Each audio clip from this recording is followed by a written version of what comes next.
ഇന്നത്തെ നമ്മുടെ മെനുവിലുള്ളത് വൻപയർ തോരനാണ്. അതിന് ആവശ്യമുള്ളത് കഴുകി വൃത്തിയാക്കിയ 2 കപ്പ് വൻപയർ. അതിനായി അരച്ചു ചേർക്കാനുള്ള സാധനങ്ങളാണ് ഇവിടെ വെച്ചിരിക്കുന്നത്. പകുതി തേങ്ങ ചുരണ്ടിയത്, 3 ചുവന്നുള്ളി, 3 വെളുത്തുള്ളി, 1 ടീസ്പൂൺ ജീരകം, 1/2 ടീസ്പൂൺ മഞ്ഞൾപ്പൊടി. അരച്ചെടുക്കേണ്ട സാധനങ്ങളാണ് ഇവിടെ ഇരിക്കുന്നത്. ഒരു കാര്യം ശ്രദ്ധിക്കുക, അരയ്ക്കുമ്പോൾ അധികം അരഞ്ഞു പോകേണ്ട, ഒന്ന് ചതച്ചെടുത്താൽ മതിയാവും. ആദ്യമായി കുക്കറിലേക്ക് കഴുകി വെച്ച വൻപയർ ഇടുക. അതിനുശേഷം അതിലേക്ക് 4 കപ്പ് വെള്ളം ഒഴിക്കുക.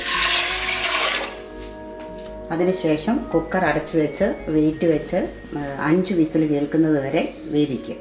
5 വിസിലിന് ശേഷം വൻപയർ വെന്തിട്ടുണ്ട്.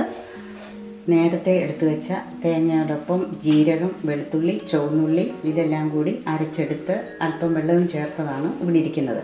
കൂട്ടത്തിൽ 6 പച്ചമുളകും കൂടി അരച്ചിരുന്നു. ഈ അരപ്പ് വേവിച്ച് വെച്ച പയറിലേക്കിട്ട് അല്പം ഉപ്പ് ഒഴിച്ച് വെയിറ്റ് വയ്ക്കാതെ കുക്കറിൻ്റെ അടപ്പ് വെച്ച് അടച്ച് വേവിക്കുക. ഇപ്രകാരം വെയിറ്റ് വയ്ക്കാതെ ഒരു 2 മിനിറ്റ് അടച്ച് വേവിക്കുക. പയർ നന്നായി വെന്ത് പറ്റിയിട്ടുണ്ട്. ഇനി നമുക്ക് ചീനിച്ചട്ടി വെച്ച് കടുക് വറുക്കാം.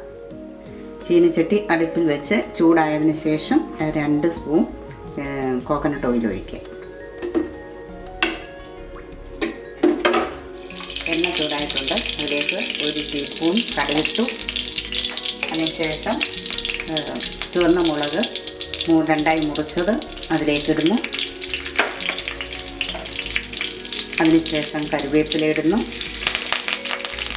അതിനുശേഷം ചെറുതായി അരിഞ്ഞു വെച്ച 3 ഉള്ളി അതിലേക്കിടുന്നു.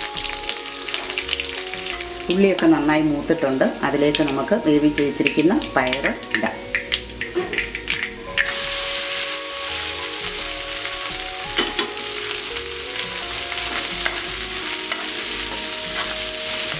രണ്ട് മിനിറ്റ് നേരം ചീനച്ചട്ടിയിൽ കിടന്ന് ഉലകട്ടെ.